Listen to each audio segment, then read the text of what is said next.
Hello, this is the Internet Computer Pirates channel on YouTube, and my name is Troy Bryan.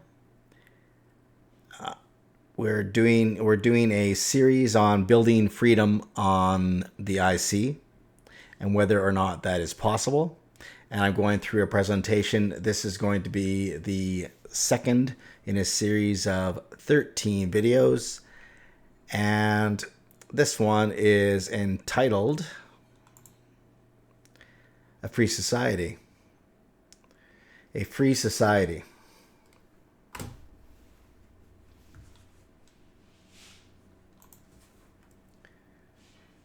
Okay, let's define a free society here. A free society is one where consent, voluntary exchange of values, and mutual respect are the prime and default conditions between any two individuals.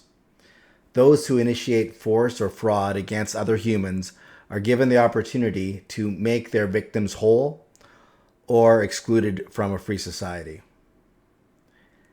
A simpler definition of a free society is an alliance of individuals who are good to each other. A league where goodness is encouraged and bad behavior is discouraged, aka civilization. So there's a lot of commentators that I follow that are worried about civilization breaking down, and that we're entering what's called the fourth turning. And there's people saying nothing really changes for decades, and then decades of change can happen in a month. And it seems that way, that things are changing very, very quickly. And yeah, it's quite worrisome which way we're headed. So anyway, what do you guys think of society we live in right now? And the other question I want to answer is, how do we know what good is? I'm talking about good being a society that encourages goodness, but what is goodness? How do we know? If you remember the Kenosha, Wisconsin riots, this is just kind of a meme. It's actually a real CNN picture. It's not made up. It's but talking about the mostly peaceful protests, fiery but mostly peaceful protests. It's just kind of showing that we don't really live in a society right now where goodness is encouraged, and bad acts like burning down looting stores and burning down buildings, that's seems to be not discouraged much at all. So we have some problems. But how do we know what good is? Ayn Rand said this: all that which is proper to the life of a rational being is the good. All that which destroys it is evil. That's how she differentiated good and evil. So here's a list of the philosophers and economists and commentators, I guess, that are kind of the most influential on me in my life. I've probably missed a few. I've definitely missed a few, but I'll kind of expand the list later. Anyway, Harry Brown, he wrote How I Found Freedom in an Unfree World. I really recommend that. Ayn Rand, she's a great, she started Objectivism, and she wrote the book Atlas Shrugged, which is my favorite book. And although she's not an anarcho-capitalist like I am, she's not as radical as me. She basically in Atlas Shrugged basically describes a society that I agree with. And so Murray Rothbard, he's the biggest brain as far as ANCAPs go. Doug Casey, he's had a lot of influence on me. Ernest Hancock, Hans Hermann Hoppe, Michael Malice and Stefan Molyneux.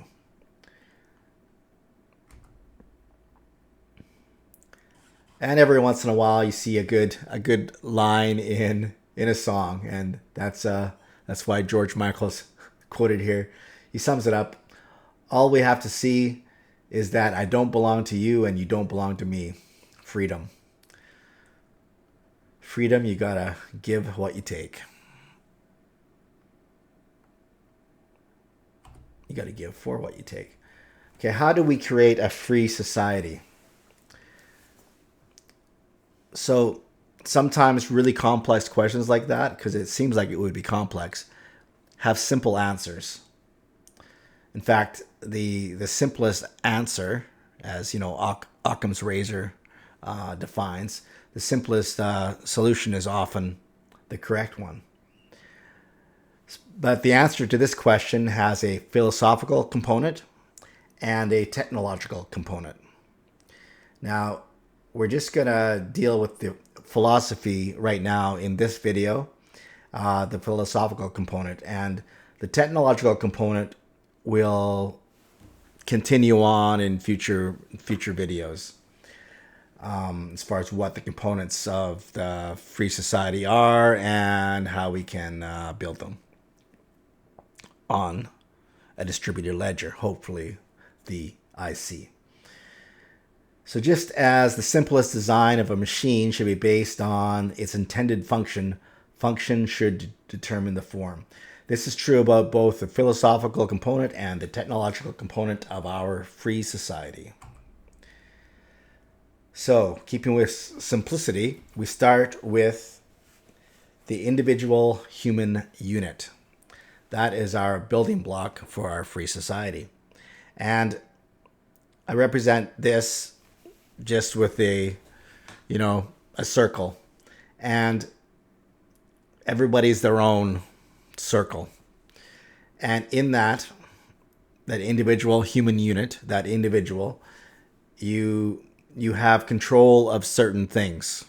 And this is as it should be. You should have control of certain things. You should have control of your life, your mind, your body, your time, and then the property you own, your house, your land, your money. Anything you earned, you should own by right, and you should be able to keep that in your circle of control, and nobody else should be able to infringe on that. You know, when we went through the 2020, 21, 22, the COVID crisis, the pandemic, if you will. A lot of people lost control of their own bodies. Like they were forced to choose to take, a shot in the arm to keep their jobs. So yeah, people don't necessarily have controls of their own bodies in our so-called free society. How to create a free society? We start with the simplest unit, the individual human unit, and we connect them together. Our free society is a network made up of many individual human units attached invisibly and volitionally by mutual self-interest. Each link between humans, or you could say nodes in a network, each link is a connection through which value can flow. Imagine a current in space and time where all of us individual humans exist. Imagine us floating freely on this current. Maybe we each have a spaceship and we're able to zoom around and make contact with each other and engage in whatever sort of trade we voluntarily agreed to, or whatever kind of connection at all.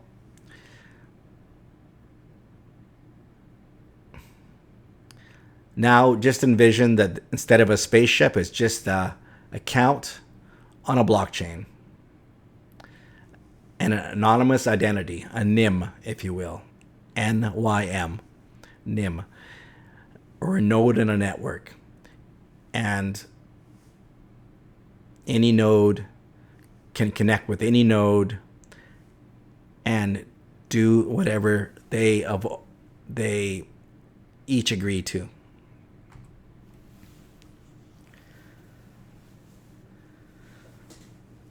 So let's look at some individuals floating around in the commons. Basically, this is a depiction of the free society where you have individuals owning their own stuff, and they are in control of their own stuff, as they should be. And then we have the commons, and that's the commons is everything that isn't private property, that's owned by everybody, if you will. So if you're looking at what's now the country I live in is Canada, and we have stuff called Crown land, and by right it would be in the commons, but actually it's owned by the Crown. But anyway, let's not split hairs. But allegedly, all the government buildings and all the parks and everything is owned by the people, right? So this is the commons property.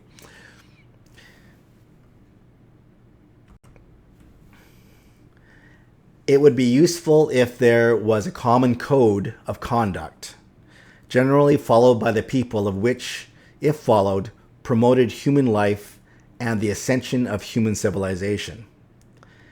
It would be further useful if one could observe which persons adhere to this code and which do not, so that one could seek out the former and repel the latter.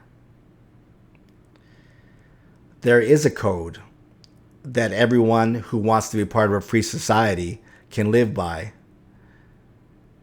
already. It's a simple code, and it's only 11 words long.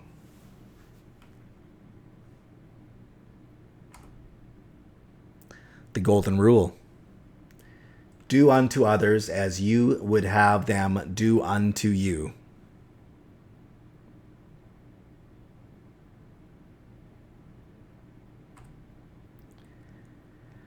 Now, before Christ, there was a guy named Confucian who said it a little more complex. Don't do unto others what you don't want others to do unto you. And this golden rule, you've probably seen it if you're not a Christian, if you're of another religion, you've probably seen the same basic thing in your holy books. And it's a common thought, and it's a correct thought. Now, Doug Casey also has a beautiful code that's also 11 words. Do as thou wilt, but be prepared to accept the consequences. So at first you look at this and you think, it's kind of hedonistic. That's kind of, I don't know about that. Like, the Jesus thing sounds a lot less risky, right? It's obviously do unto others as you would have them do unto you. But Doug's quote, it's kind of like, well, mean you can do anything you want? Yeah, you can, and people do anything they want, good or bad. People have always done what they wanted. But the second part is be prepared to accept the consequences. And if in a free society, there will be consequences. What consequences do these guys have for burning down buildings?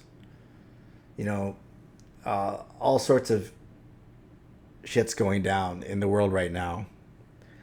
People, governments just printing money and paying out to military contractors and dropping bombs all over the world, and it's just mass murder on a mind-boggling scale the evil that goes on in our world. And not many people are getting the consequences. But in the society that we're going to build, there's going to be a direct relation to the bad shit you do and the consequences you get. That, or we're going into the dark ages. It's a binary choice. Richard Maybury has expanded this code a little bit more. Do all you have agreed to do, and do not encroach on another person's or their property.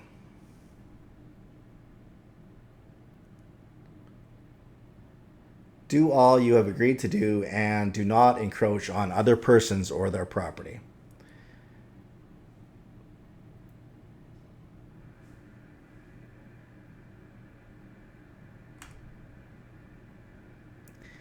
And then there's the Common Economic Protocol. And one of my favorite books is The Diamond Age. And in The Diamond Age, Neil Stephenson writes about the world after the nation state, and kind of divided up between files. Files are not necessarily people living all in one place, or kind of you can be not the same geographic area. You can just be of a certain belief system and be a member of a file, instead of a Russian or a Canadian or an Italian. They were broken up in different groups by beliefs, if you will. But my favorite file in the book was called the Distributed Republic. And actually all the files seem to live by this common economic protocol. And I have a link to it here in the... you know what? I'll share this in the show notes also. but it's really good. It's a lot longer than the simple do unto others as you would have them do unto you, or Doug's do as thou wilt, but be prepared to accept the consequences. It's a lot longer. It's a few pages, but either would work as far as something to keep people unified as to how to act in a free society.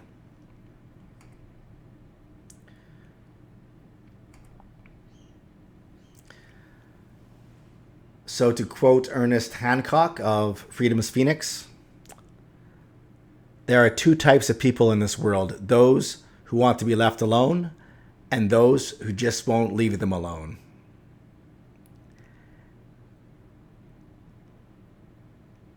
I found this to be true. And our challenge when we are, creating a free society, it would be easy if it wasn't for the second type of person. The people that just won't leave you alone. Like, I am sure that 80% of the population on Earth are happy just living their own lives. But it's those 20% that, or 10% or whatever there is, they got to get in your business. They have to try to control you. The rich men north of Richmond.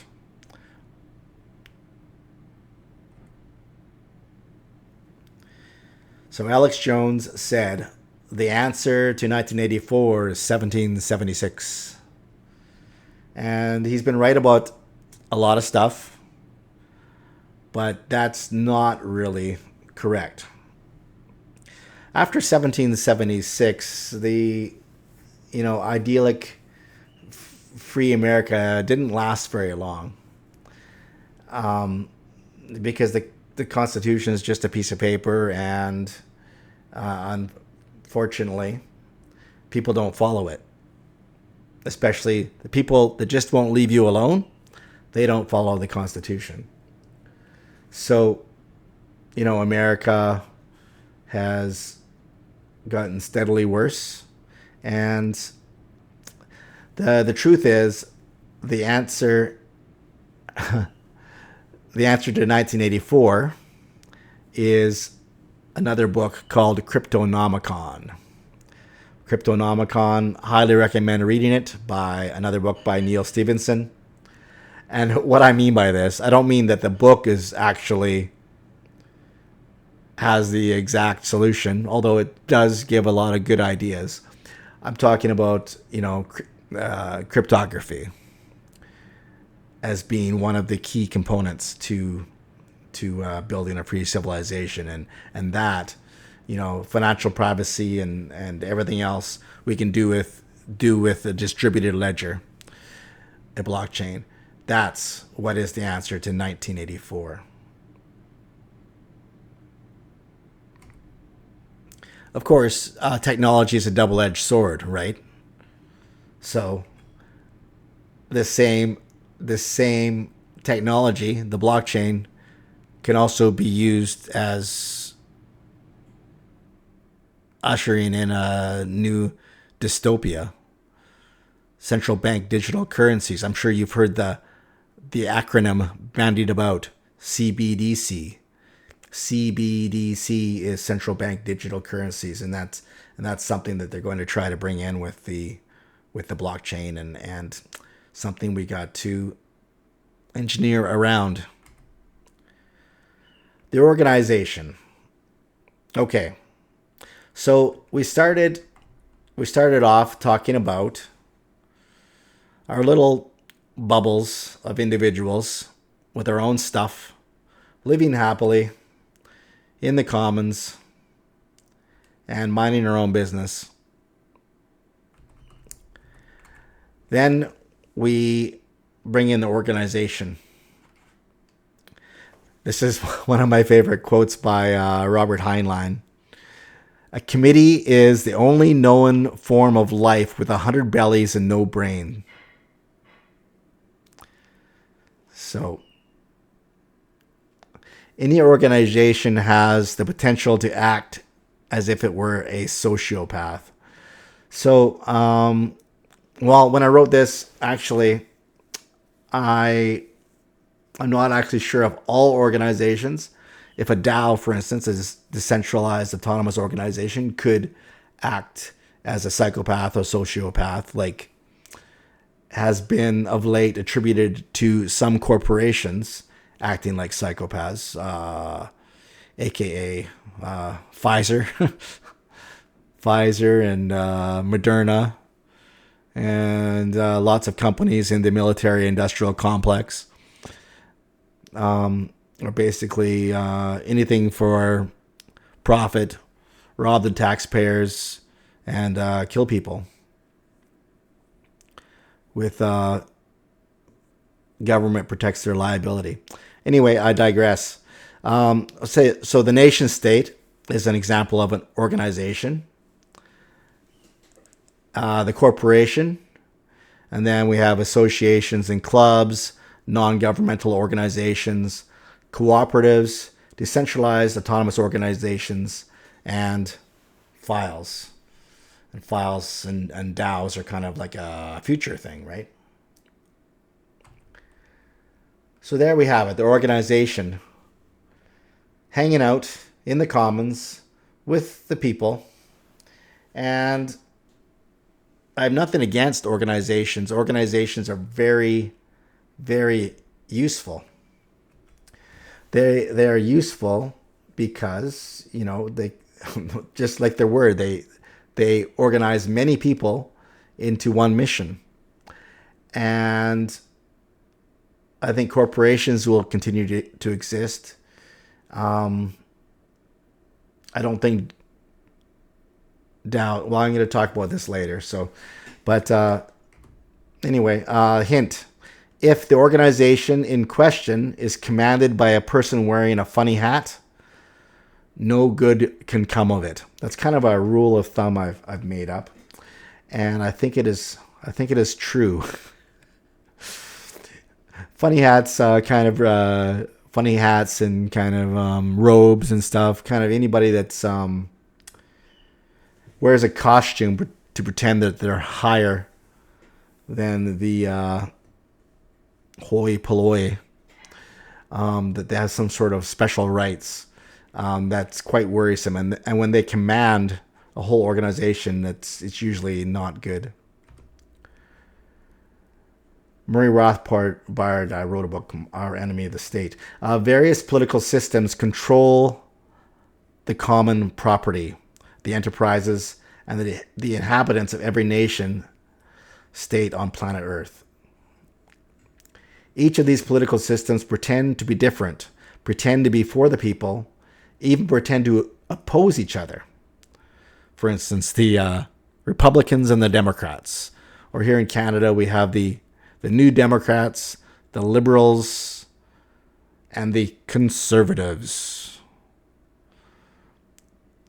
Each one exactly the same.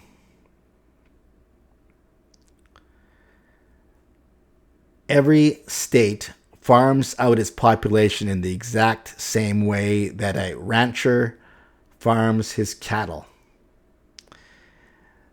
There's a great video by Stefan Molyneux called Human Farming, The Story of Your Enslavement. It is maybe like 15 years old. It's some old stuff, but it is really good. I have the link there if you want to watch it. Now, this is a quote. This is a quote by Mackin, I believe. The state will treat you like a milk cow until it decides to treat you like a beef cow. Right? So they're happy taking their, 50% taxations or whatever they're taking from people. But when shit gets real, they're happy to butcher you too.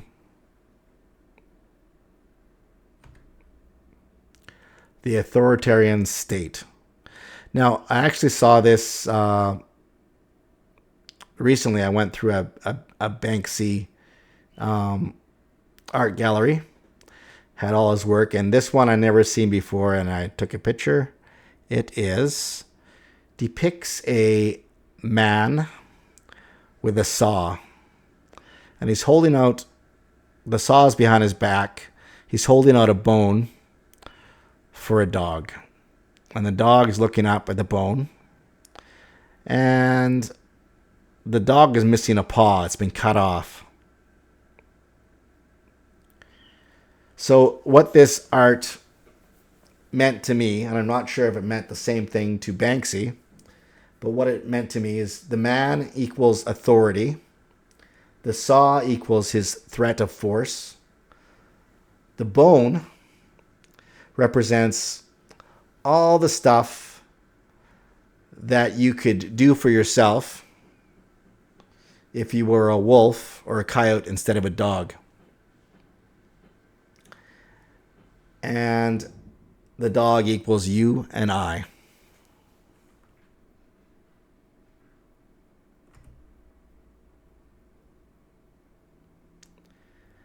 So we've tried a lot of different types of governments, but basically they're all the same.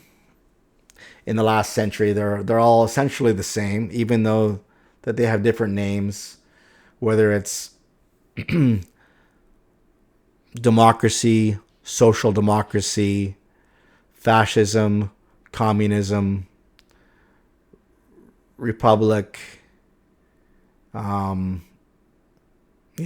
the Republic of China, or whatever. Like all of these, they're essentially the same.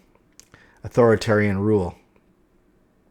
There's a saying that libertarians like to say is democracy is two wolves and a sheep deciding what to have for dinner.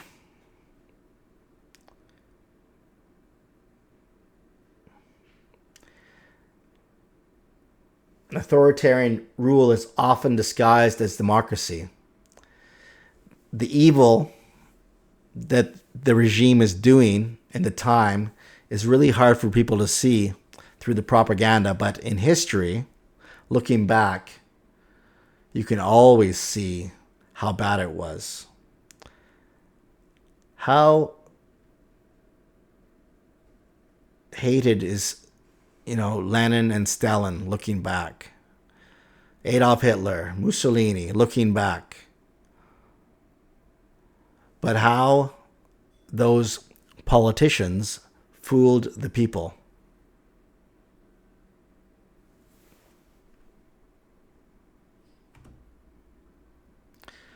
Democracy be like Hitler versus Stalin.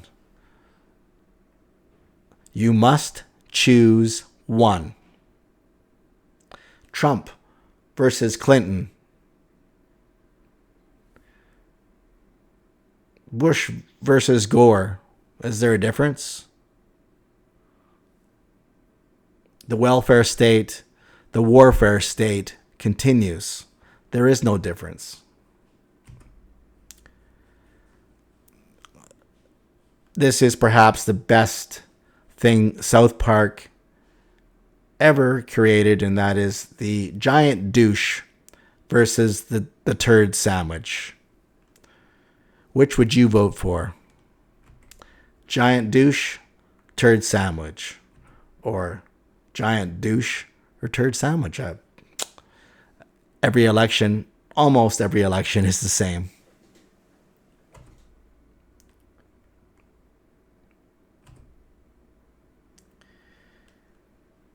It's natural for man to govern himself.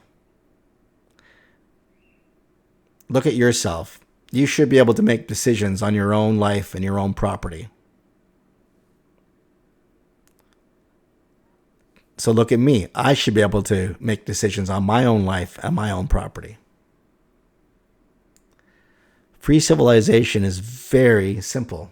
You just have to give other people the same rights that you want.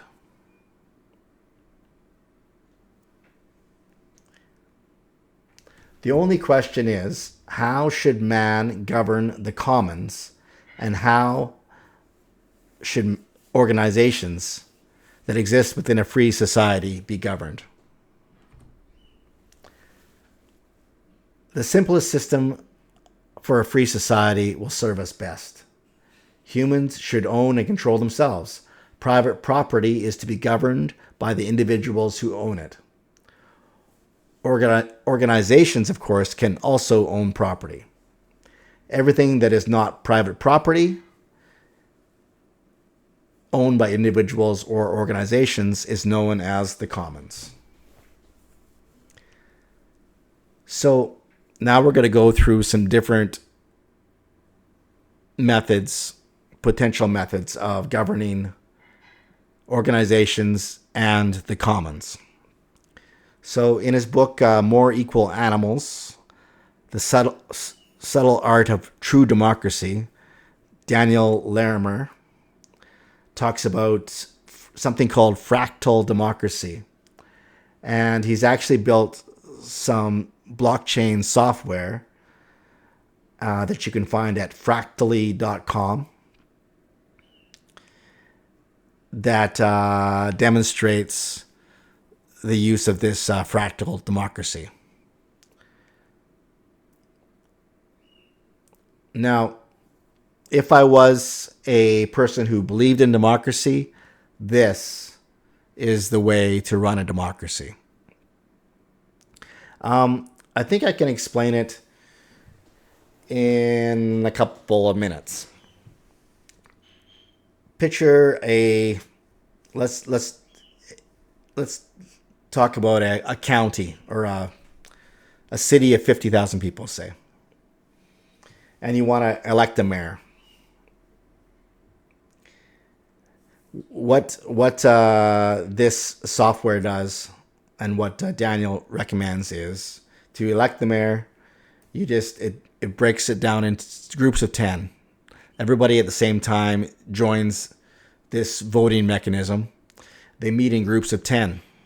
And in each group of 10, randomly selected groups. So if there's If there's 50,000 people, it would be 5,000 groups of 10 to start off with if everybody was participating. And everybody doesn't have to participate, just people that want to have a say in who the mayor is. So 50,000 people divided into 5,000 groups, of 10. And then they meet for, say, a half hour of discussion, and they have to agree. And I think it's by super majority. Like, I think 6 out of 10 people would have to agree, or maybe 7, on who will represent them. And if they don't pick somebody to represent them, then their vote doesn't continue. Anyway, what happens next is, after those 5,000 groups elect 5,000 guys, now we're down to 5,000 guys in the next round. And they're again divided into groups of 10. And they're again given a half hour to meet in a Zoom type meeting. So they're face to face online, but they can discuss who's the best of them to represent. And it keeps on going all the way up until 50,000 turns into 5,000, 5,000 turns into 500, 500 turns into 50, 50 turns into 5. So you have 5 guys in the last meeting, and maybe that's your mayor and four councilors. That's your people who are going to be representing the town, deciding what goes on in the town over the next, say, 4 years or 1 year or whatever the fractal democracy has decided. So this can be used for DAOs. This can be used for countries. This can be used for cities, any type of organization. And that is fractal democracy.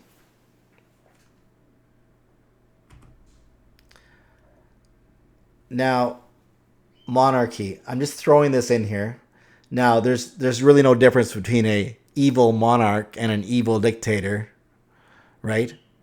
But I read the book Democracy: The God That Failed, and Hans Hermann Hoppe, which is a fellow anarcho-capitalist like myself. He just saying that monarchy is all the reasons why monarchy is better than democracy. Now, Hoppe wouldn't even have heard of fractal democracy. I'm not talking about fractal democracy. I'm talking about pretend democracy. I'm talking about these guys here, right? The illusion of choice. You see, the douchebag and the turd sandwich, they are selected to run. And like a guy like Ron Paul, he would have been a popular choice, but he was not selected as the Republican candidate. They made sure of that, even though he had an early lead. So, where was I going with this? Yeah, basically democracy is fake. A fractal democracy would be the best possible democracy. A monarchy would be better than a fake democracy if you had, a good line of kings, and they, were concerned with keeping the kingdom going. But here's where I camp: anarchy, specifically anarcho-capitalism, which there's socialists that call themselves anarchists that aren't real anarchists. There's communists that call themselves anarchists. They don't understand anarchy. Anarchy Anarchism simply means no rulers. So basically, we're just about voluntary human action. And anarchy is the natural order of things. This book here, which I should link, there's a free version you can get online, but it's called The Market for Liberty, and it is the most concise description of an anarchist society, of a free society. And I think it was written in the 70s, and it really holds up. So, anarchy is the way the water flows.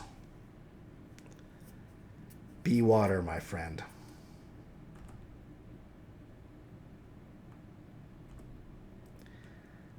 Okay, in section 3, we're going to talk about the components of a free society. We're not doing section 3 now. We're going to do that in another video. What else do I have to say? I don't know. Thanks very much for watching. It's